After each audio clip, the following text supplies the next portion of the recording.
Good afternoon. My name is Jason Howard.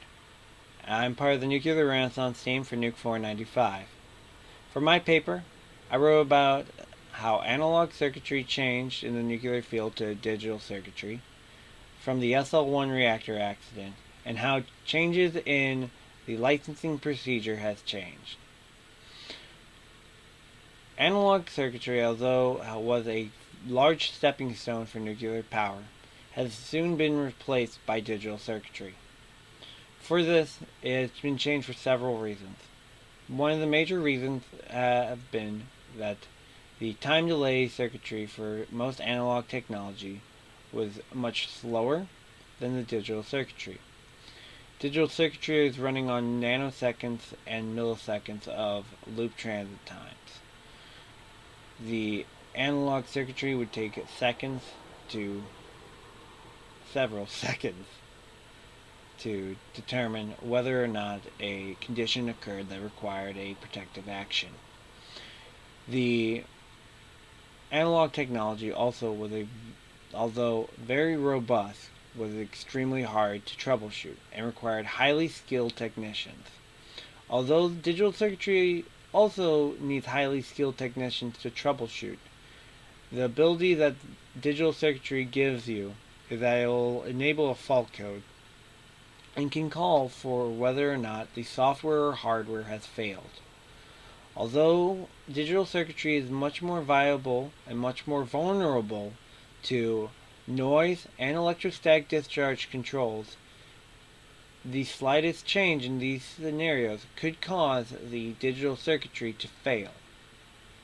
Another added attribute to digital circuitry, though, is the lower voltages in it analog than that at which analog circuitry was required. Analog circuitry required high voltage and required high currents to actuate the relays and IGBETs inside. Digital circuitry requires anywhere between positive and minus 5 volts, positive and minus 12 volts, and positive and minus 28 volts. This is a lower in voltage has greatly increased the amount of safety we can allow our operators. The next part of nuclear technology that has greatly changed was the advancement of the helium-3 detector. The helium-3 detector has many other attributes other than nuclear power, and the fact that helium-3 is used greatly in security and the medical field. Due to the fact that it is used in other fields, this has skyrocketed helium-3 production, and we cannot keep up. Therefore, the pricing for helium-3 is greatly increased. Therefore, we have searched other attributes to change our detectors. Many indications have used a boron trifluoride counter.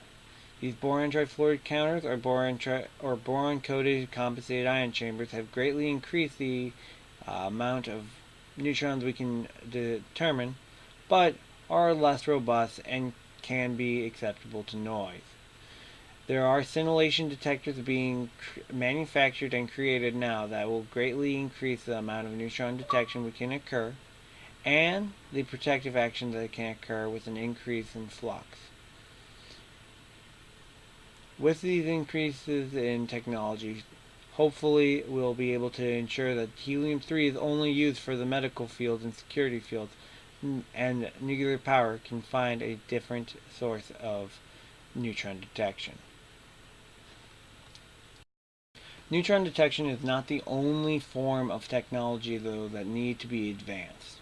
This was seen greatly by the SL1 accident. The SL1 accident happened in the early 1900s in Idaho Falls, Idaho. This accident caused 3 personnel on duty that day to die. Without the high-range radiacs on site, the appropriate radiological precautions could not be performed till several hours after the initial incident. Due to this incident, we have now increased the radiological health hazards, radiological health management, and and the radiacs that are positioned on board, as well as any radiological transfer station, to be greatly increased. The last portion of my paper I wrote about was a portion of how nuclear operators have now been operating on a new format. This requires each operator to take a physical exam by plant made or by the Nuclear Regulatory Committee created. After this test is created, they perform the test, they take another interview. After these interviews are done, they'll then take another test. After these tests, they'll then be limited to only that reactor to be operated.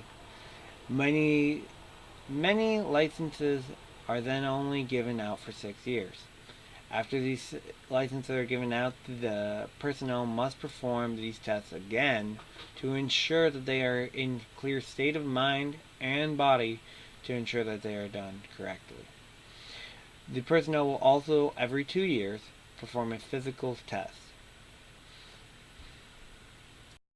Although nuclear technology has changed from digital circuitries to radiological health management and to the way we advance each member of our nuclear community, with every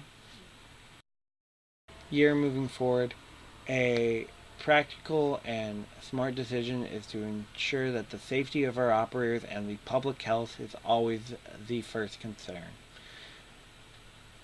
With the increase in technology, I believe that this is very well seen, as well as though that technology will increase over time.